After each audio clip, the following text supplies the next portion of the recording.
Allohim, iltimos, oilamizni sen sevgan oilalar safiga kirit. Nikohimizga yengillik, o'zaro tushunish va ishonch ato et. Bizni har ikki dunyoda ham baxtli juftliklardan qil. Bir-birimizga yetarli bo'lishni, muhabbatimizni saqlashni va har qanday yomonlikdan himoya qilishni nasib et. Bizga sen rozi bo'ladigan haqiqiy muhabbatni ber. Oramizda keskinlik emas, o'zaro tushunish va mehribonlik hukmron bo'lgan yagona jamoa bo'lishimiz uchun madad ber. Bizga unuttirmaki, avvalo biz bir-birimizga sening omonatingmiz va sening oldingda javob berishimiz kerak.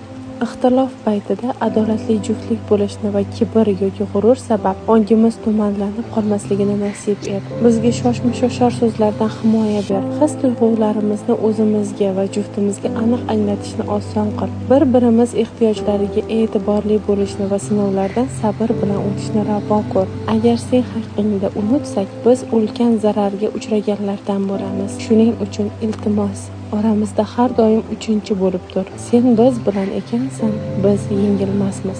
Amin.